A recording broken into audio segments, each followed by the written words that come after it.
자, 선로정수와 코로나 부분입니다. 선로정수와 코로나 부분이에요. 자, 먼저 선로정수가 뭔지 여러분들이 좀 이해를 하고 계셔야 됩니다. 선로정수라고 하는 것은 송전선로의 전선의 굵기, 배치, 전압, 주파수, 전류, 역률 뭐 이런 것들이 여러 가지가 있어요. 근데 여기에서 전선의 종류나 굵기, 배치에 따라서 정해지는 정수입니다. 그리고 전압, 주파수, 전류, 역률, 기상 등에 대해서는 영향을 받지 않는 정수예요. 대표적인 선로 정수가 이것을 이야기합니다. RLCG. 이게 어떻게 생기냐면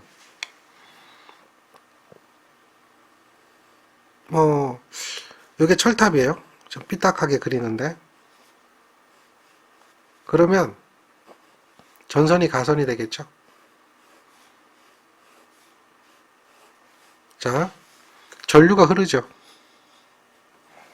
뭐가 생기죠? 전류가 흐르면 뭐가 생기죠? 자석이 만들어지죠. L입니다. L. 인덕턴스가 존재하는가요? 다음에 여기 대지가 있죠. 대지. 그러면 대지하고 요 사이에는 뭐가 있죠?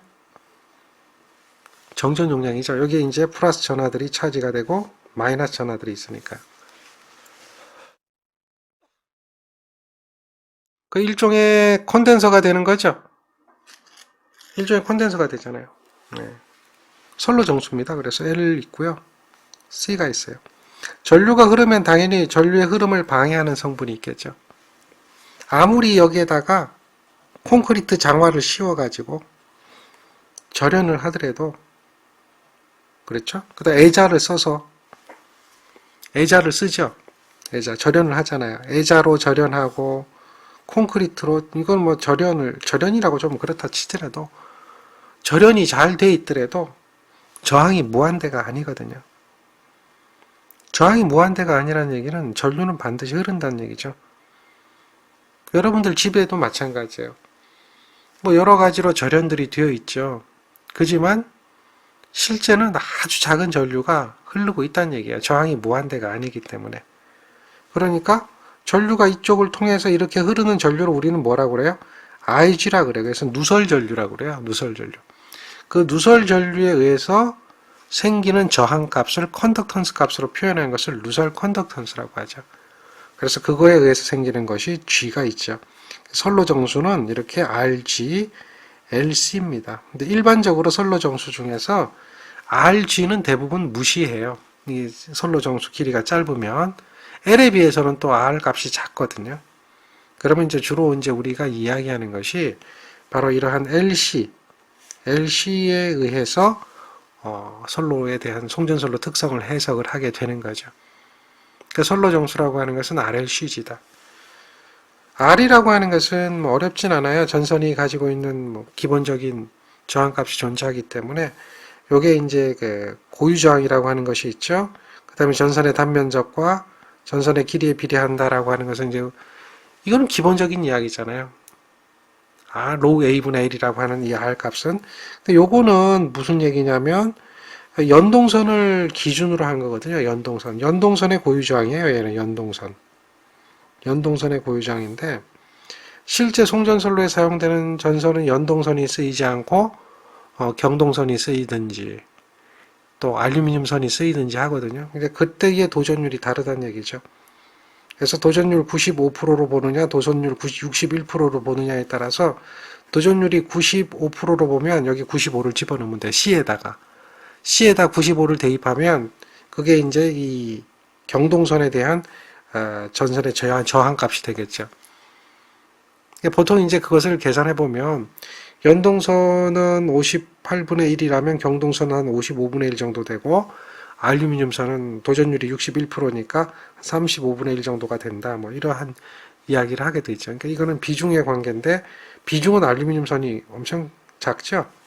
비중이 높다는 얘기는 그만큼 무겁다는 얘기거든요. 그래서 경동선을 주로 쓰고 있기 때문에 이제 이걸 가지고 고유저항값을 전선의 저항값을 가지고 고유저항값을 가지고 우리 전선의 길이에 대한 그러니까 1km에 대한 저항값을 구하면 송전솔로 길이가 100km다 그러면 거기에 이제 곱하기 100을 해서 전체적인 저항값을 구하는 뭐 그런 부분이 되겠죠. 근데 얘가 시험 문제 나오는 경우는 뭐 극히 드물어요. 근데 요거는 실기 시험 문제에 가면 요거 이제 그 이야기가 돼요. 그러니까 필기에는 크게 나오질 않습니다. 그 저항인데요. 이런 식으로 저항을 구하고요. 또 누설 전류를 알면 이제 누설 저항에 대한 값을 구할 수가 있겠죠.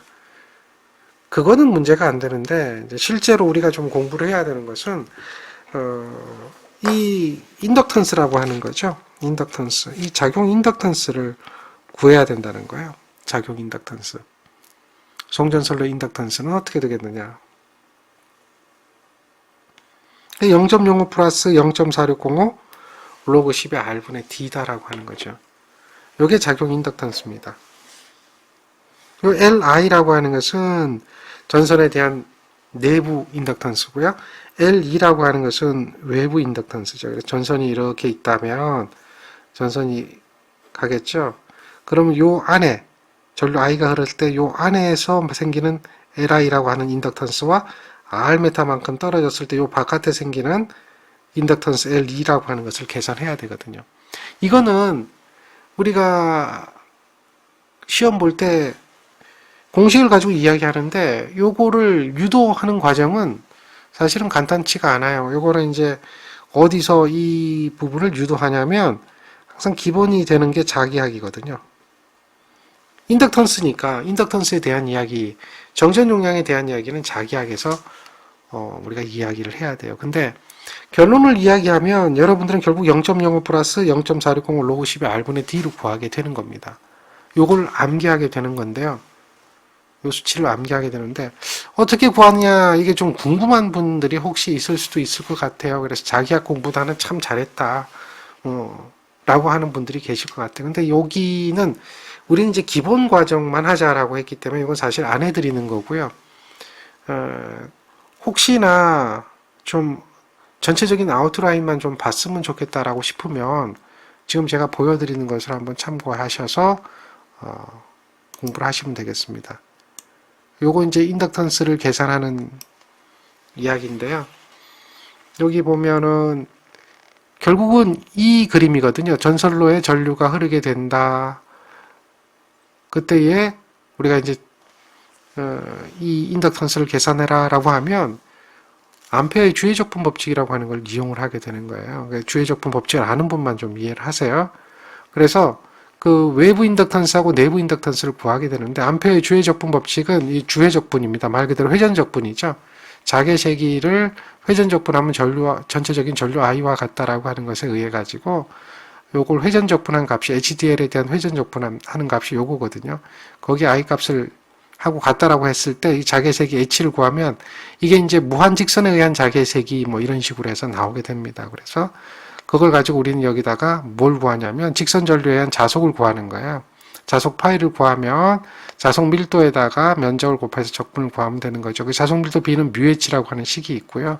R부터 D까지에 대해서 이 자개세기를 집어넣고 μh가 되겠죠. 해서 구해보면 2파이 μ i가 되죠. L. 그러니까 2파이분의 μ라고 하는 값이 나오게 되거든요. 그리고 여기 R에 대해서 적분을 하게 되면 이게 로그 X가 되거든요. 그러니까 로그 X. 그러니까 X에 대한 적분이죠. DX니까 R, DR 뭐 이거 또 XDX가 되면 로그 X가 돼서 R하고 D를 대입하게 되면 이렇게 나타나게 되는 거죠. 요게 이제 기본적인 식이 되는 겁니다. 그래서 요게 파이다. 그러면 여기에서 우리가 이제 인덕턴스를 계산한다라고 하면 인덕턴스는 L은 I분의 파이라는 식에다가 대입을 하게 되는 거죠. 그래서 I로 나눠주니까 여기에서 I가 없어지는 거죠. 나눠버리면 2파이분의 μ가 되고 L 로그 R분의 D가 된다. 이렇게 나와요. 근데 요 2파이분의 μ0라고 하는 것인데 μ0가 얼마냐? 4파이 곱하기 10의 마이너스 7승이라는 상수고요. 그 2파이죠. 그리고 이거 로그입니다. 자연 로그죠. 자연 로그입니다. 자연 로그인데 이걸 갖다가 이제 상용 로그로 바꿔주는 거죠. 자연 로그를 상용 로그로 바꿔주는 겁니다. 그렇게 해서 바꿔줘 보니까 요 개수에다가 이 자연 로그를 상용 로그로 바꿔주니까 4605라고 하는 식이 나오게 되는 거죠. 이게 이제 외부 인덕턴스가 되고요. 또 이 도체 내부에 생기는 인덕턴스가 또 존재할 것이다. 마찬가지로 이제 그 내부 인덕턴스를 구하게 되는데요. 결국은 이제 전류는 도체 단면적에 비례한다는 이런 조건을 이용해 가지고 비례식을 적용하죠. 그래서 이러한 관계가 나오니까 거기에 대해서 동일하게 적분을 해봅니다. 적분을 해보니까 2파이 R분의 XI라고 하는 것이 나오게 되고요. 그래서 에너지에 대한 식을 구해봐서 에너지 값을 구하고, 그리고 나서 에너지 값을 구하니까 이것이 나오거든요. L을 구할 수가 있어요. 그 에너지식에서 Li를 구하면 8파이분의 뮤 L이 나와요. 그래서 8파이분의 뮤다. 그러니까 이 8파이분의 뮤 제로를 해보면 그게 0.05가 나오는 거거든요. 그러니까 자기학에서 시험 문제 물어볼 때 8파이분의 뮤를 물어봐요. 그것도 하나의 문제고, 자기학에서요. 또 자기학에서 물어보는 것들도 이 자체도 하나의 문제예요. 그래서 요것도 답이고, 자기학에서도. 그러니까 직선 도체로부터 R메타 떨어진 점에 대해서의 인덕턴스 값을 구하라 그러면 요게 답이거든요. 그리고 또 내부 인덕턴스, 도체 내부의 인덕턴스를 구하라 그러면 요게 답이거든요.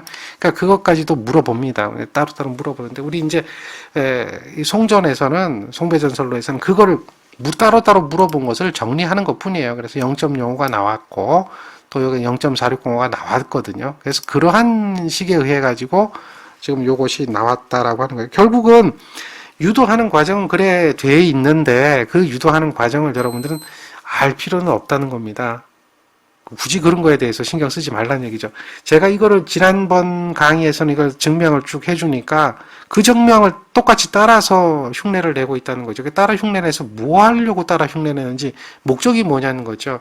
전혀 시험 보는 목적에는 그거하고는 아무 관계 없다라고 하는 겁니다. 자기학에 대해서 뭐 충분하게 내가 이론이 서 있고 L 값과 C 값을 계산할 수 있다라고 하면 지금 제가 설명한 것만으로도 충분히 이해가 될 겁니다. 근데 그게 이해가 안 된다면 결론은 뭡니까? 어차피 여러분들은 자기학이 굉장히 어려운 과목이라고 생각하고 있기 때문에 기본만 한다라고 하면 그런 거는 조금 고려하지 않아도 될 것이다. 어쨌든 0.05 플러스 0.460 로그 10의 R분의 D라고 하는 이런 미리헨리 퍼 킬로미터라고 하는 값이 나오게 되죠. 이거를 기억을 해야 됩니다. 여기서 의미하고 있는 것은 요 D는 뭘 얘기하냐면 전선의 등가 성간거리를 이야기합니다. 그 다음에 R은 전선의 반지름을 이야기하는 거죠. 꼭 기억하세요. 등가 성간거리. 근데 왜 등가 성간거리가 필요하냐? 등가 성간거리를 계산해야 되는데 왜 기하학적 등가 평균거리라고 하는 게 필요하냐 이거예요. 우리가 이제 전선을 배치를 하게 되면 방금 전에도 전선을 배치했을 때 이렇게 되잖아요. 그럼 우리가 이거 배치할 때 보니까 여기에 삼각형으로 배치되는 거 기억하시죠? 왜 이렇게 삼각형으로 배치하죠? 옵셋이잖아요. 옵셋이잖아요. 옵셋을 두면서 삼각형으로 배치하는 거죠. 근데 이게 정삼각형으로 배치를 하질 않아요. 정삼각형이 되질 않습니다. 사실 정삼각형으로 배치해도 얘가 그 바람에 의해서 흔들리기 때문에 정삼각형 상태를 그대로 유지하지는 않습니다. 그래서 이 길이가 뭐 동시에 전선이 움직이거나 그러진 않을 테니까요. 어쨌든 이렇게 삼각형 형태에 대한 부분이 나타났을 때 이거에 대한 기하학적 평균거리를 구하는 것이 등가성간거리입니다. 평균거리니까 거리가 하나, 둘, 세 개가 있기 때문에 각 거리를 3번 곱해주는 거죠. 그리고 3분의 1승을 해주는 거예요. 그러면 평균이 되는 거죠. 평균을 구하는 겁니다. 그래서 기하학적 평균거리는 거리를 다 곱해주고 3번 곱했으면 3분의 1승, 4번 곱했으면 4분의 1승 뭐 이렇게 하면 돼요. 근데 사실 우리가 이제 송전선로가 4개가 될 일은 없죠. 그러니까 이제 보통선이 3가닥이니까 이와 같이 되어 있습니다. 만약에 지금처럼 이건 이제 그 예를 든 건데 4개라고 가정을 했다면 기하학적, 이거는 실제 우리 송전선로에는 없는데 4개라고 가정을 했다면 이거에 대한 기하학적 평균거리는 어떻게 될 거냐? 사각형으로 배치되어 있죠. 그러면 거리가 S, 여기도 S, 여기도 S, 여기도 S, 이게 정사각형이 되어 있죠. 그럼 거리가 4개만 있는 게 아니죠. 거리가 4개만 있는 게 아니라 거리가 몇 개 있냐면 여기도 있고요. 대각선도 있잖아요. 그러면 1대 1대 여기는 루트 2가 되는 거 아시죠? 직각삼각형이니까. 그래서 거리가 6개가 나와요. 그러니까 S, S, S, S, 루트 2S, 루트 2S. 6번 곱했으니까 얘를 어떻게 해줘요? 6분의 1승. 이게 기하학적 평균거리입니다.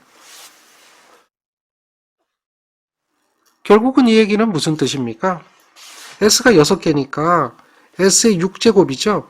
거기에 루트 2, 루트 2 곱했으니까 2가 되잖아요. 거기에 6분의 1승이거든요. 지수법칙 적용하면 이거는 없어지죠. S만 남고요. 이거는 2의 6분의 1승이죠.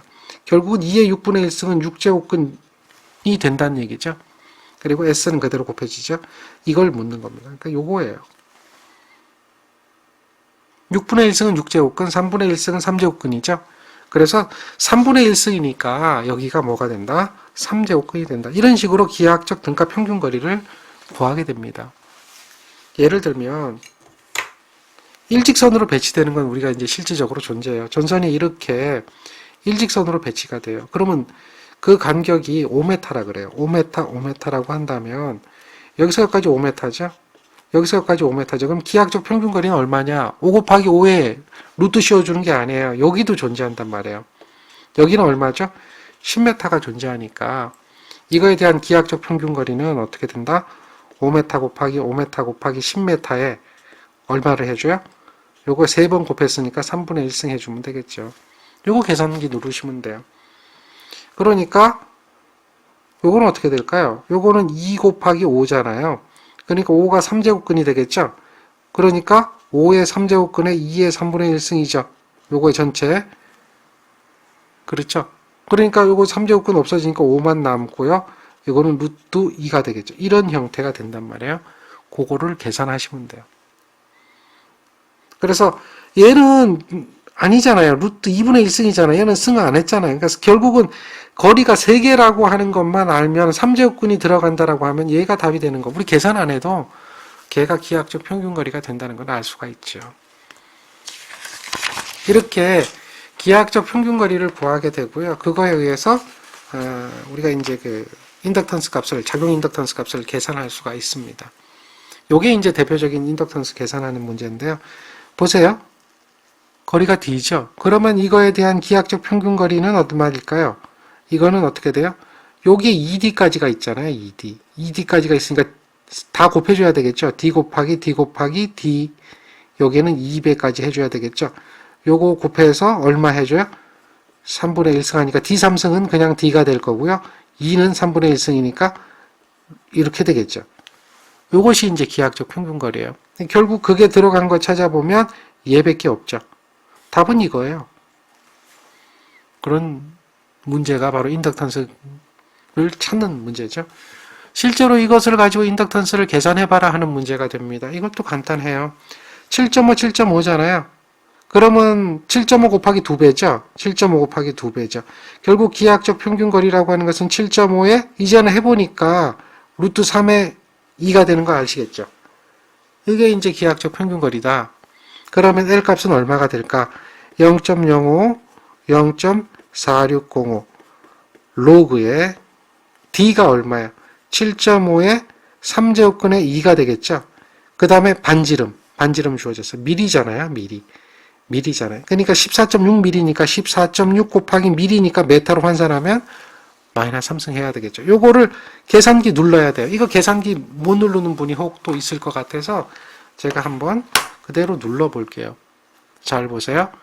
자, 요 위에 칸 누르는 거 보세요. 숫자 누르는 건 동일하니까 0.05 플러스 0.4605 이렇게 하면 되겠죠. 그냥 로그 누르세요. 로그, 여기 로그. 그 다음에 분수 누르시면 돼요. 그럼 끝입니다. 위에다가는 얼마입니까? 7.5 곱하기 3제곱근이라고 그랬죠? 3제곱근은 여기 있어요. 여기 그 루트 안에 있죠? n제곱근 하면 여기 있어요. n제곱근은. 근데 요거 누르면, 그냥 누르면 뭐 이것이 나올 테니까 x 네모가 나올 테고, 그냥 누르면 루트가 나올 테니까 3제곱근이나 뭐 n제곱근은 요걸 누르면 되는데 시프트 누르고 눌러야 되겠죠. 그리고 2를 넣으시면 돼요. 밑으로 내려서 그 다음 얼마죠? 14.6이라고 그랬나요? 14.6 14.6mm니까 10에 마이너스 3승이죠. 이렇게 해서 다 눌렀어요. 는 누르시면 돼요. 그러면 1.34 35 1.35 1.34 344 나왔네요. 344니까 35로 가기에는 좀 그렇네요. 344 소수 두째 자리까지 구한다면 3호가 아니라 3, 4세요. 이게 좀 더 정확하게 하려고 하면 어떻게 하면 되죠? 셋업을 눌러서 픽스 하면 되죠? 두째 자리까지만 픽스 하면 되죠? 그러면 바로 그냥 떨어지죠? 1.34. 이해되시겠죠? 잘못하다가 3호 찍어가지고 틀리는 분도 많아요. 이러한 인덕턴스 값 1.34라고 하는 인덕턴스 값을 우리가 구하는 정도, 이 정도만 하시면 돼요. 아, 얘가 인덕턴스 계산이구나. 이 정도. 선로의 인덕턴스를 구하라. 이거 왜 구하느냐? 얘가 전압 강화를 일으키는 주범이에요. 그러니까 이것들을 구해야 송전선로의 특성을 해석할 수가 있거든요. 그거는 이제 조금 있다가 다음 시간이나 그 다음 시간쯤 되면 이제 왜 이걸 가지고 구해서 어떻게 하느냐, 선로 정수 특성, 선로에 대한 특성 해석하는 걸 보시면 또 쉽게 이해가 될 겁니다. 근데 선로 특성 해석할 때도 굉장히 복잡해요. 복잡하다는 얘기는 제가 전에도 여러분한테 말씀드렸던 게 뭐예요? 내용이 복잡하면 문제는 심플하다고 얘기한 거 기억하시죠? 자, 그러면 작용 정전 용량은 어떻게 되느냐? 이것도 이야기를 해요. 작용 정전 용량에 대한 식은 결론을 이야기하면 마찬가지죠. 얘입니다. 얘. 0.02413 로그 10의 R분의 D 이렇게 나타나는 거죠. 0.02413 로그 10의 R분의 D 마이크로파라 퍼 킬로미터죠. 요거를 우리는 기억을 하고 있어야 됩니다. 역시 R과 D는 동일하게 반지름하고 등가성간거리죠. 작용 인덕턴스의 계산은 그러면 어떻게 할까요? 이렇게 물어봐요. 근데 그것도 한번 보여드려 볼게요. 자기학에서 배우는 이야기인데 가우스 법칙을 적용해요. 가우스 법칙. Q쿨럼의 전하에서는 그 폐곡면을 통해서 나오는 전기력선의 총수는 입실론 제로분의 1 요거하고 같다라고 하는 거죠. 그래서 요것이 가우스 법칙이에요. 자, 이게 전개에 대한 이야기고요. 그래서 이 식을 변형해서 우리가 이제 전개 세기를 구하게 됩니다. 이 적분하는 거죠. 주의 적분이잖아요. 역시 주의 적분이면 원 둘레가 되니까 2파이 R이 될 거고요. 2파이 RL에서 2. 자, 요거고 이거는 이제 선전하니까 전하량을 구한 거예요. 그래서 구해보면 입실름 제로분의 Q에서 선전함 1도에다가 선 메타를 곱해서 구해보면 이게 전개 세기가 되거든요. 요것도 하나의 답이에요. 자기학에서. 이거는 자기학에서 기본적으로 하는 거고요. 하나의 답이 됩니다. 전개 세기 2를 구한 거고 그 다음에 전개 세기를 가지고 전위를 구하는 공식에다 집어넣은 거죠. 역시 적분하는 거예요. 적분하게 되면 요거를 적분해서 R에 대해서 적분하잖아요. 그럼 로그 R이 된다고 그랬죠. R부터 D까지 가면 이와 같은 식이 돼요. 그래서 2파이 입실론 제로 람다분의 선전함 1도입니다. 로그 R분의 D가 돼요. 그게 전위입니다. 그럼 우리는 이제 정전 용량을 구하는 방법이 이거죠. Q 이퀄 CV에서 C는 V분의 Q니까 V분의 람다를 해서 V분을 나눠주게 되는 거죠. 그러면 요 식을 정리하면 이와 같아요. 2파이 입실론 제로 로그 R분의 D거든요. 역시 이제 이 2파이 입실론 제로 식에 의해 가지고 로그를 상용 로그로 역시 바꿔주게 되는 거예요. 요거는 요거고 정전 용량을 이렇게 계산하게 되면 이걸 상용 로그로 바꿔주는 거죠. 자연 로그를 상용 로그, 로그 10으로 미수를 바꿔주게 되면 0.02413이라고 하는 이런 식이 나오게 됩니다. 그래서 요게 정전 용량이 되는 거예요. 이해하시겠죠? 그래서 그렇게 해서 계산된 게 얘다. 물론 이제 그냥 개념 정도 알고 가는 게 굉장히 좋고요. 이걸 뭐 똑같이 흉내 내라고 하는 건 아닙니다. 그냥 과정만 간단하게 보여드리는 거예요. 그래서 이 식을 기억해야 됩니다. 이해하시겠죠?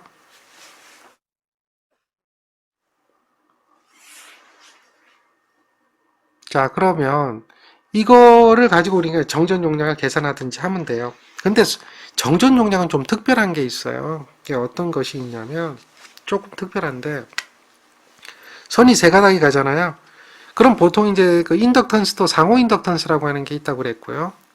그렇죠? 정전 용량도 상호 정전 용량이라고 하는 게 있는데 상호 인덕턴스는 크게 많이 문제가 되질 않아요. 그런데 이 정전 용량은 좀 문제가 돼요. 그래서 성간 정전 용량이라고 하는 것이 존재하기 때문에 대지 정전 용량이 있고요. 작용 정전 용량을 구함에 있어가지고 일선의 정전 용량은 송전선로가 있으면 송전선로에 대한 대지에 대한 정전 용량과 그다음 선상호, 선간 정전 용량이죠. 선간 정전 용량과 이거에 관계가 있다. 그래서 삼상 송전선로 같으면 이 선이 대지하고 이 선이 대지하고 연결되다 보니까 이게 무슨 결선돼 있죠? 병렬 연결된 것처럼 보이지만 얘는 병렬이 아니죠. 각각 따로따로 돼 있으니까 Y 결선돼 있는 거예요. 그리고 여기는 무슨 결선돼 있는 거죠? 델타 결선돼 있는 거죠. 그래서 이거에 대한 정전 용량의 합성을 구하라 그러면 우리는 여기에 델타 연결된 것을 이 Y 연결로 등가를 해줘야 돼요. 저항은 델타를 Y로 등가하면 저항은 어떻게 됐어요? R은 3분의 1배가 됐죠? 근데 C는 몇 배가 되냐면 3배가 돼요. 반대로 갑니다. 차원이 반대지구인 차원이니까요. 요거는 회로이론에서 여러분들이 공부했던 거에 대한 간략한 설명을 해드렸는데 증명할 필요는 없어요. 그러니까 델타를 Y로 등가했을 때 저항은 3분의 1이라면 콘덴서는 저항하고 차원이 반대가 되기 때문에 저항하고 차원이 같은 것은 L이죠, L. 근데 반대는 C잖아요. C는 반대가 되기 때문에 C는 어떻게 된다? 3배가 돼서 여기가 3배가 돼요. 그럼 결국 무슨 얘기냐면 이것과 이것은 서로 무슨 연결되어 있다?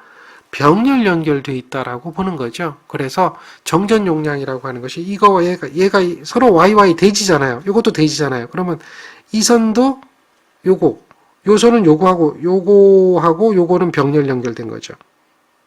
같은 선에 연결된 거니까 요거하고 요거는 병렬 연결된 거죠. 결국 일선에 대한 작용 정전 용량은 병렬이니까 병렬을 일단 더해주는 거죠. CS 플러스 3CM이 된다라고 하는 거죠. 요게 우리가 이제 알아야 되는 얘기예요. 만약에 단상이다. 지금처럼 삼상이 아니라 단상이다. 그럼 단상은 선이 몇 가닥이에요? 단상 같으면은 선이 2가닥이 되겠죠. 선이 2가닥이다. 그러면 단상은 이렇게 정전 용량이 CM이라고 하는 게 존재하고 대지에는 뭐가 있어요? CS라고 하는 게 이렇게 존재한다. 그러면 단상에 대해서는 어떻게 되겠느냐 이렇게 물어보면 얘는 마찬가지잖아요. 여기 이렇게 돼야 되는데 이게 일선인데 이 부분이 중복되니까 이걸 나눠야겠죠. 이렇게 둘로 나눠서 등가를 해줘야 돼요. 그럼 이게 CM이면 직렬로 연결돼 있으니까 여기에 뭐가 돼야 돼요? ECM이 돼야 되겠죠. ECM. 그래야 요거 2개의 직렬 연결된 ECM의 값의 합성을 구하면 CM이 나오죠. 저항의 병렬 연결처럼 계산해야 되니까 그 부분 이해하시죠? 그러니까 요거 2개를 등가하면 요게 CM이 나오는 거야. 어떻게? ECM 더하기 ECM 곱하기 ECM 하면 요건 CM이잖아요. 그렇게 나오는 거잖아요. 그러니까 요게 CS고 요게 CS면 한 선이 가지고 있는 정전 용량은 여기 중성점이 생기기 때문에 여기 대지이기 때문에 2개가 무슨 연결돼요? 병렬이니까 CS 플러스 ECM이다. 이거는 단상이에요. 단상일 땐 CS 플러스 ECM이 되지만 삼상일 때는 어떻게 된다? CS 플러스 3CM이 되어지는 거죠. 요게 우리가 알고 있는 C에 대한 값이죠. 2가지를 기억하시면 돼요. 2가지. 기본적인 겁니다. 기본적인 거. 기본적인 이야기예요. 그래서 이 2가지를 기억을 잘 좀 해주세요. CS 플러스 ECM도 기억하고 있으면 좋겠고요. 그 다음에 얘는 이제 선로의 충전 전류를 구하고 충전 용량을 구하라 라고 하는 것이 있거든요. 충전 전류는 뭘 얘기하느냐? C에 흐르는 전류예요. C. 콘덴서에 흐르는 전류. 콘덴서에 흐르는 전류는 우리가 전류 I는 XC분의 V 해가지고 XC는 오메가 C분의 1에 V 해서 얘가 2파이, 오메가가 2파이 F죠? C죠? 오메가 CV가 되죠? 이거 기억하시나요? 얘가 충전 전류다. 이거 어디서 배운 거예요? 회로 이론에서 이거 기본식으로 배운 거죠? 자기학에서는 이걸 갖다 우리는 또 특별하게 이야기를 해요. 변이 전류라고 해요. 변이 전류. 근데 이제 회로 이론에서는 C에 흐르는 전류라 그러고요. 전력공학에서는 요거는 이제 충전 전류라고 이렇게 불러요. 자, 이러한 식은 아주 기본적인 식이죠. C는 우리가 전력공학에서는 요 C가 이거예요. 0.02413 로그 10의 R분의 D 곱하기 10의 마이너스 6승 이거거든요. 마이크로니까. 이거를 구해서 집어넣는 거예요. 근데 송전선로에서 충전 전류를 구하라, 충전 용량을 구하라 그러면 지금 보면 어떻게 돼요? 여기서 보세요. 요 삼상이라 그러면 여기가 CS 플러스 3CM이잖아요. 그게 대지하고 병렬로 연결되어 있다면 여기가 Y결선이라고 하는 거 기억하시죠? 지금 여기서 계속 Y결선, Y결선 이렇게 얘기했었죠? Y결선이라고 하는 거 기억하시잖아요. 그러면 당연히 얘는 성간전압이 되는데 Y결선 하면은 얘는 뭐예요? 여기 걸리는 전압은 상전압이 걸리는 거죠. 상전압이 걸리는 거죠. 그러니까 얘가 등가가 요거 한 점에서 모이니까 요거를 하나를 꺾어서 이렇게 묶어 보세요. 이렇게 꺾어서 한 점에 묶으면, 그리고 여기 접지된 부분을 이렇게 접지를 만들면 얘가 되잖아, 얘가. 그렇죠. 상전압이 되는 거예요, 상전압. 그러면 지금 여기 흐르는 IC라고 하는 이것은 어떻게 돼요? 요걸 C라고 가정하면, 이건 루트 3분의 V라면 2파이 FC 어떻게 돼요? V를 루트 3이죠. 이게 IC예요. 이해되겠습니까? 이게 IC예요, IC. 그렇죠. 일선에 대한 충전 전류. 일선에 대한 충전 전류. 이렇게 우린 계산할 수가 있어요.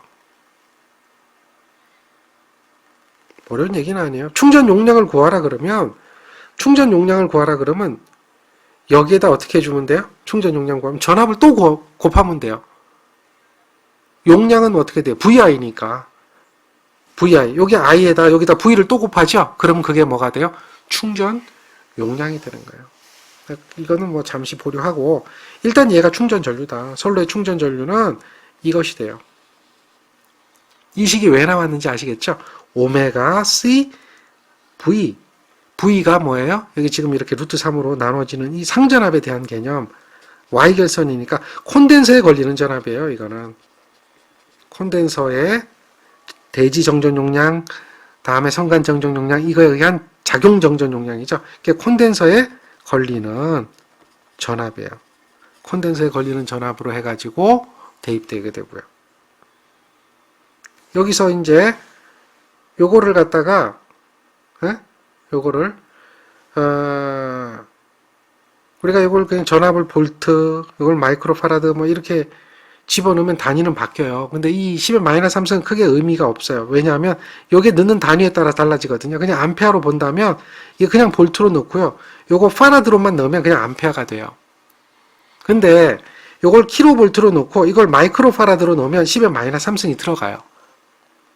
그러니까 우리가 이제 보통 이야기할 때 송전선로는 여기가 뭐죠? 킬로볼트고 여기 마이크로파라드니까, 그렇죠? 마이크로파라드니까 곱해보세요. 마이너스 3승 남죠. 이거 10의 3승이고 마이너스 6승이니까 마이너스 3승 남죠. 그래서 들어간 거지. 그런데 이거 기본적인 개념을 알고 있으면 마이너스 3승 큰 의미 없어요. 아시겠죠? 자, 이렇게 이제 우리는 정전 용량을 가지고 충전 전류를 계산을 하게 되는 거죠. 그런 거 정도만 이해를 하시면 돼요. 이거는 뭐 복잡한 이야기는 아닙니다.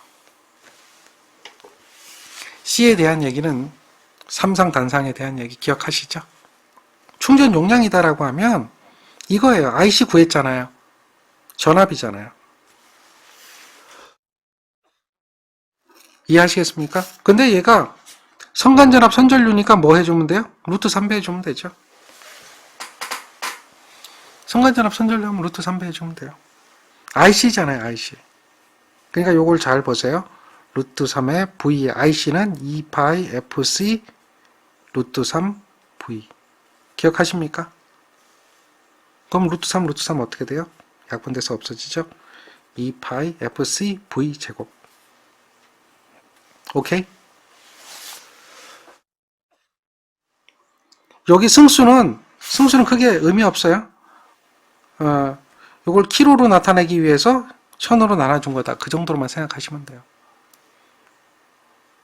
이걸 갖다 우리는 뭐야? 충전 용량이다. 이 실기시험 문제도 나오고요. 자, 정리를 좀 해주시면 돼요. 전력을 구한다고 생각하면 돼요. 용량은 곧 뭘 얘기한다? 충전 용량은 C에 의한 전력이다. 근데 사실은 얘가 무효 전력이죠. 중요한 건 그거예요. 얘가 유효 전력이 아니고 우리가 배운 것은 무효 전력이에요. 그런데 무효전력인데 단위를 뭐로 나타내죠?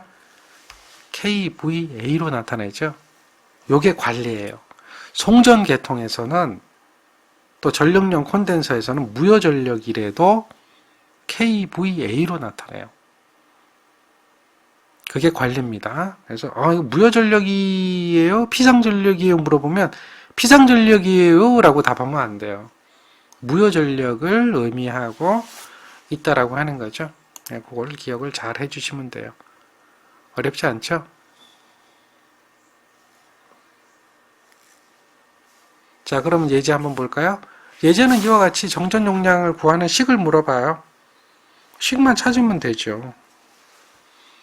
또 보세요. 정전 용량인데요. 성간을 C1이라 그러고요. 대지를 C2라 그랬어요. 삼상이라 그랬네요. 대지가 C2네요. 그러니까 C2 플러스 3C1이 되겠죠. 이게 이제 작용 정전 용량 C가 되죠. 그거 항상 기호만 잘 기억하면 돼요. 어느 것이 성간인지 보통 잘못해가지고 눈에 띄는 대로 보면 이거라고 답을 하는 경우가 많은데요. 얘는 그거를 아느냐 모르느냐를 확인하기 위해서 기호를 반대로 넣어놨죠. 이 우리가 일반적인 기호하고 좀 다르게 넣어놨죠. 보통 이제 성간을 C2, 대지를 C1이라고 넣는 게 일반적인데 얘는 그냥 거꾸로 놨기 때문에 그걸 잘 기억해야 돼요. 아시겠죠? 요게 답이 아닌가요? 라고 질문한 사람이 많아요. 근데 이 기호를 잘 보면 반대로 얘기하고 있구나 라고 하는 것을 알 수가 있죠. 자, 실제로 그걸 가지고 충전 전류를 한번 구해보자 라고 하는 문제가 있어요. 충전 전류를 한번 구해보자. 여기 보면 CS하고 CM이 주어졌어요. CS하고 CM. 결국 이렇게 주어졌잖아요. 요거는 C는 어떻게 된다는 얘기죠? CS 플러스 3CM이다 라고 하는 거죠. 즉 CS가 얼마입니까? CS는 0.008이 되어 있고요. CM은 300 곱하기 0.0018이죠. 요거거든요. 마이크로니까 10의 마이너스 6승이고요. 킬로미터당 값인데 200km니까 곱하기 이 얼마까지 해줘야 돼요. 200까지 해줘야 파라드가 나오겠죠. 파라드 값을 구한 것 뿐이에요. CS 플러스 3CM에서 마이크로니까 10의 마이너스 6승, 그 다음에 1km당 값이고 200km가 주어졌으니까 곱하기 200을 해줘서 전체적인 C 값을 구하게 되면 이 회로에 대한 일선에 흐르는 충전 전류를 구하라는 얘기죠. 아까 일선의 충전 전류 C는 어떻게 됐어요? IC는 요거는 2파이 FC 거기에 걸리는 전압 이거였죠. 당연히 여기는 무슨 전압이 걸려요?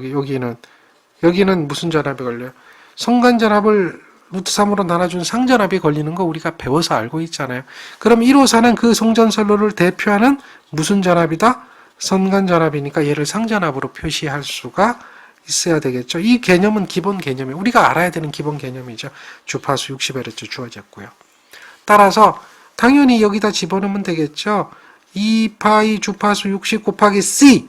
C는 얼마예요? 0.008 더하기 3배의 0.0018 곱하기 10의 마이너스 6승 곱하기 200까지 해준 게 C가 되겠죠. 곱하기 얼마예요? 전압이 154에 빵빵빵인데 루트 3으로 나눠줘야 되겠죠. 그걸 계산하면 얘가 89.9A, 89.8A인지 9A인지 그렇게 나올 거예요. 그래서 그거를 찾아내어라 라고 하는 겁니다. 어려운 얘기는 아니죠.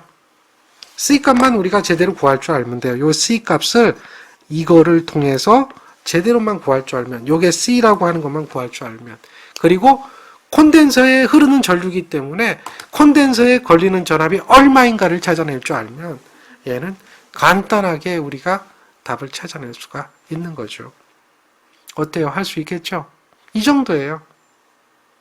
뭐 C를 구한다든지 L을 구한다든지 등가성간거리를 구한다든지 충전 전류를 구한다든지 하는 거죠. 자, 여기서는 복잡한 어떤 수학을 요구하는 것도 아닌 거고 또 복잡한 이론을 요구하는 것도 아니에요. 사실 뭐 자기학에서 배우는 여러 가지 이론들이 있는데 그 이론들은 결국 무슨 이야기입니까?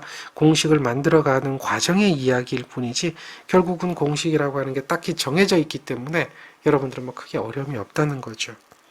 컨덕턴스는 완전한 절연이 아니니까 누설 전류가 흐르고 그로 인해서 어쩔 수 없이 저항값이 존재할 수밖에 없다. 그것을 우리는 저항의 역수로 표시하는 것을 누설 컨덕턴스라고 한다 정도. 이해되겠죠? 자, 고개 누설 컨덕턴스입니다. 네 가지의 선로 정수에 대해서 배웠고요. 그 다음에 코로나에 대한 이야기입니다. 코로나란 송전선로의 전위 경도가 전선 주위에서 공기의 절연 강도를 초과함으로써 공기의 절연이 파괴돼서 공기가 이온화되어서 거기에서 불꽃을 내고 잡음을 내는 그러한 현상을 우리는 코로나라고 한다. 코로나. 자, 요게 코로나 방전 영상 플레이 전인데요. 여기 뭘까요? 요게 애자련이죠. 애자련이고 전선이 동일한 이건 이제 복도체죠. 복도체 전선이에요. 지금 보니까 별 이상이 없는 것 같죠. 여기 이제 아머로드로 돼 있고요. 지지점에 아머로드로 돼 있고 이건 전선을 현수해가지고 애자 1년으로 지지를 하는데요. 이게 애자 개수를 쭉 보니까 4개, 6개, 8개, 10개, 한 3, 4, 5 정도 되겠네요. 어떤 그 방전이 일어나는지 한번 살펴보죠. 자, 여기서 코로나 방전이 일어나는 거 한번 보죠.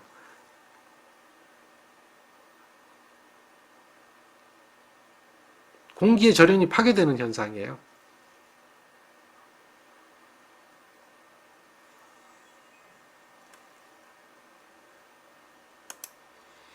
개략적으로 코로나가 어떤 건지 아시겠죠?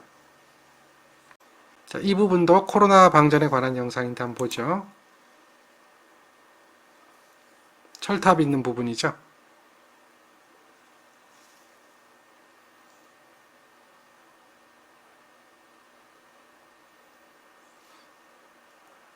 자, 이런 현상이 좋은 현상일까요? 나쁜 현상일까요? 이렇게 방전이 일어나는 현상이 좋은 현상일까요? 나쁜 현상일까요?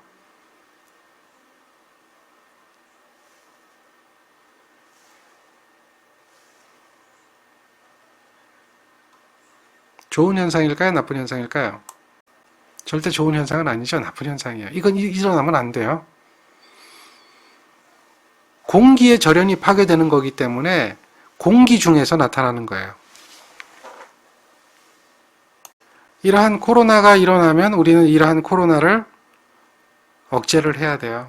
근데 이게 왜 그러느냐라고 하면 아까 이야기했듯이 공기의 절연이 파괴되는 거예요.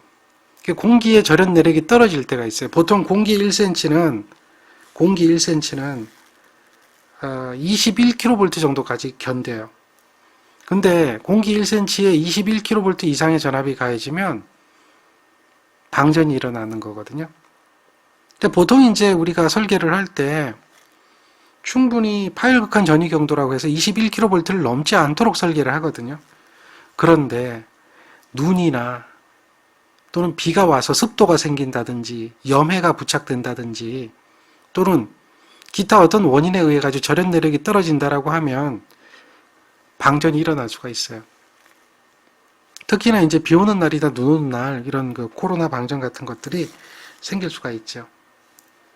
그거를 결정하는 전압이 있어요. 그걸 갖다 우리는 뭐라고 얘기하냐면 코로나 임계 전압이라고 그래요. 코로나 임계 전압. 코로나 임계 전압이에요. 역시 우리가 이제 알고 있는 코로나가 발생하는 그 한계를 결정하는 전압이 있는데요. 그 결과가 뭐냐면 이 식이죠. 이 코로나에 대한 한계를 결정하는 전압이거든요. 24.3의 M0, M1. 여기서 M0는 전선의 표면 상태, 전선이 좀 매끄러우냐 또는 거치냐 뭐 이런 것들을 가지고 뭐 70%다 100%다 이걸 따지는 거고요. 전선 표면 상태 M1이죠. 그 다음에 델타는 상대 공기 밀도예요. 기압하고 온도에 대한 관계. 그래서 이게 기압하고 온도인데 상대 공기 밀도인데 기압이고요. 이게 온도입니다. 기압에 비례하고 온도에 반비례해요. 273은 절대 온도를 얘기하는 거예요. 절대 온도로 환산하는 거고 기압입니다. 미리바죠. 이런 기압과 온도에 의해서 결정되는 개수하고 D는 역시 마찬가지로 등가성간거리고요. 요 큰 D. 요거는 전선의 직경을 얘기해요. 전선의 직경. 직경을 얘기해요. 그래서 로그 10의 R분의 D 해도 돼요. 요 2를 밑으로 내리면 R 되겠죠? 그래서 요 식이 되죠. 24.3에 M0, M1에 다음 어떻게 돼요? 델타 D에 이게 전선이죠. 요거는 R 로그 10에 R분의 D 해도 돼요. 직경하고 반경하고에 대한 관계니까요. 그렇게 해서 나타나는 것이 일반적인 이제 그 코로나 임계전압의 식인데요. 이것도 계산 과정이 자기학에서 계산해요. 그냥 나오는 게 아니고 코로나 임계전압을 결정하는 것이 좀 복잡해요. 대부분 이제 외우는 게 맞고요. 요거는 어떻게 나오느냐라고 하면 다음과 같이 이제 나오게 되죠. 한번 볼까요? 자, 요거를 한번 보죠. 코로나 임계전압. 이 작용 정전 용량이라고 하는 게 있고요. Q 이퀄 CE, CV라고 하는 게 있죠. 그래서 요 G는 뭐냐? G. 볼트 퍼 메타입니다. 9 곱하기 10의 구승이 R제곱의 Q1, Q2라고 하는 쿨롱의 법칙이 있죠. 거기에 대한 것을 이야기하고요. C는 우리가 배웠던 C 그대로거든요. 자연로그입니다. 자연로그. 그래서 그걸 그대로 G에다가 C를 대입하는 거죠. 그리고 R분의 CE 하니까 Q 이퀄 CE잖아요. Q 이퀄 CE. CE를 여기다 대입하고 대입하게 되면 이거 뭐가 돼요? R분의 CE가 되잖아요. 그 C에다가 이걸 대입하는 거예요. 그럼 이러한 식으로 바뀌게 되고요. 거기서 뭘 구해요? G를 구하는 거예요. G를 구하면 요 식이 나옵니다. 그래서 이게 파열극한 전위 경도인데 그게 아까 21kV가 1cm의 절연에 견딘다고 그랬죠. 그거하고 같다라고 해가지고 여기서 E0의 식을 구하면 이런 식이 나옵니다. 48.6에 R에 로그 10에 R분의 D인데 그렇죠? 네. 요거를 뭐예요? 반지름인데 지름으로 나타내면 지름으로 나타내면 절반으로 똑 잘라지겠죠? 24.3에 이런 식이 나와요. 그래서 요게 코로나 임계 전압이에요. 이렇게 유도하는 거예요. 여기 또 역시 자기학입니다. 개념은 잡으셨죠?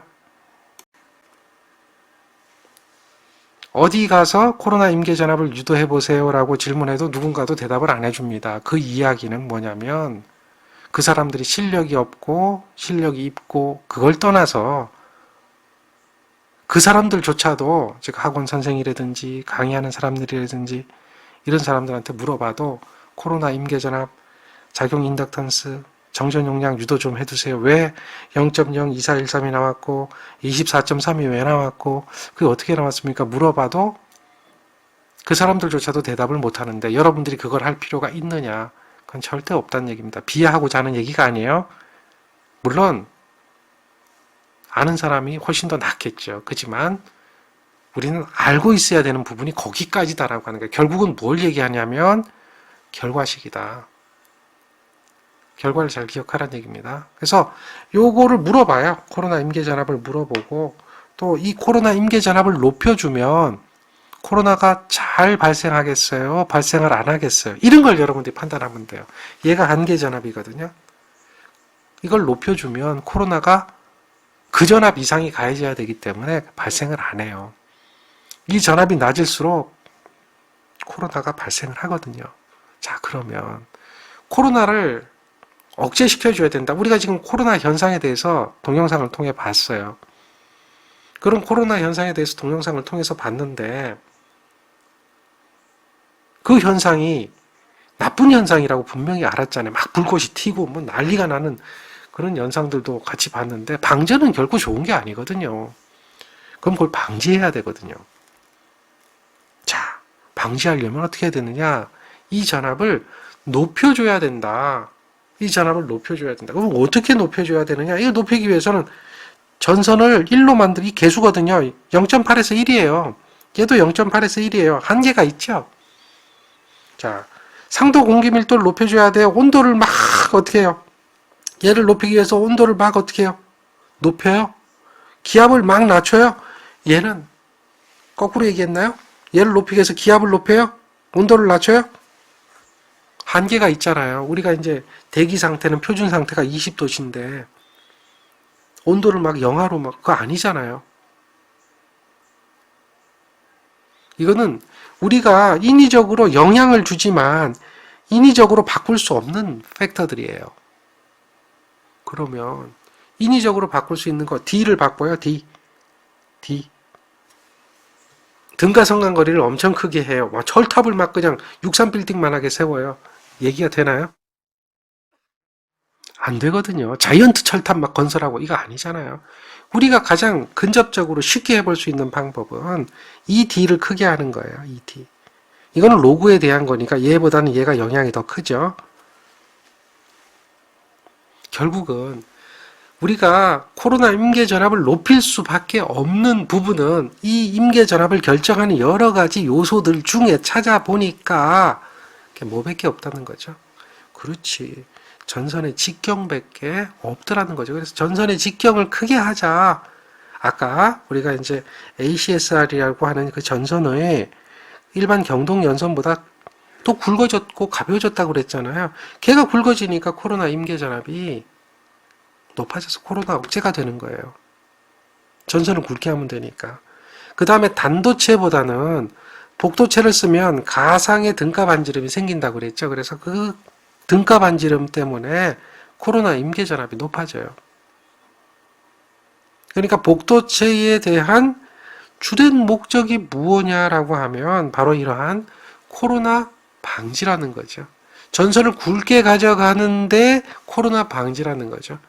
코로나를 억제할 수 있는 것은 바로 전선을 굵게 가져가는 것이다. 그럼 왜 이렇게 코로나를 방지해야 되냐면 방전이 생기면 일단 손실이 생기는 거예요. 그걸 결정하는 시기 또 여기 피크 시에 실험 시기 있거든요. 근데 이런 식도 역시 여러분들이 영향을 주는 거지만 일일이 유도할 필요는 없죠. 시험 문제 나오는 것은 여기서 이제로가 뭡니까? 이런 거 물어봤어요. 이제로는 뭡니까? 코로나 임계 전압이었거든요. 그럼 2는 뭡니까? 물어보기도 하죠. 전선의 대지 전압이죠. 대지 전압 마이너스 임계 전압 뭐 이런 식으로 해서 코로나에 대한 손실이 생긴다. 손실이 생기니까 역시 방지해야 되는 거고요. 또 방전이 생기니까 잡음과 소음이 생기는 거죠. 잡음이라고 하는 것은 노이즈를 얘기하는 겁니다. 노이즈. 전자적인 노이즈를 얘기하는 거예요. 그런 노이즈가 생기고 통신선에 대한 유도장애도 발생하고 전선의 부식이 일어난다고 그래요. 전선의 부식은 뭐냐면 코로나가 주로 생길 때는 비가 올 때거든요. 습기가 있어요. 그럼 거기서 방전이 일어나죠. 그럼 H2O에서 H2하고 O가 분리가 되고 공기 중에서 O2가 많아요. O2가 21%니까 그 O2하고 O하고 결합이 돼서 O3를 생성합니다. 그게 오존이죠. 그리고 질소산화물이 생겨요. 방전이 일어나니까 그래서 이 질소산화물이 생기거든요. 그게 산화질소라고 하는 거죠. 그러니까 이게 생겨서 두 개가 합쳐지면은 질소산화물하고 수소하고 산소하고 이런 산화질소에 의해서 생기는 화합물질이 있는데 그게 초산이에요. 초산. 산성 물질이에요. 그러니까 결국은 오존 때문에 이런 초산이 생겨서 초산이 전선을 부식시켜 버립니다. 그러니까 이런 전선이 부식이 되면 전선이 자꾸 가늘어지게 되겠죠. 가늘어지다 보면 전류 용량이 자꾸 줄어들게 되고 나중에는 그 부분이 발열을 하게 되겠죠. 그리고 단선으로 이어질 수가 있습니다. 그러니까 좋은 게 아니거든요. 그런 것들이 있다. 그래서 얘를 방지를 해야 되는데 라고 하는 거죠. 그래서 그게 코로나 방지 대책입니다. 이 코로나 방지 대책은 절연 내력을 높여주고 코로나 임계 전압을 떨어뜨리는 것이 높여주는 것이 최고입니다. 코로나 임계 전압을 높여주는 것이 최고예요. 그래서 코로나 임계 전압을 높여주는 방법으로는 굵은 전선을 사용한다. 복도체를 사용한다. 방금 이야기했었죠. 그 다음에 절연 내력이 높은 가선 금구를 쓴다는 얘기죠. 그래서 절연을 향상시켜주는 방법입니다. 문제를 보면 이렇게 코로나 임계 전압을 결정하는 시기 무언가 물어보고요. 그 다음에 코로나 방지 대책으로 적당치 않은 것은 뭐냐 읽어보시면 돼요. 외경을 증가한다. 성간거리를 증가한다. 적당치 않은 거예요. 복도체를 채용한다. 가선금구를 개량한다. 이론적으로는 맞지요. 그지만 성간거리를 증가한다 자체가 이야기가 안 되죠. 철탑을 자이언트 철탑으로 막 만들 수는 없죠.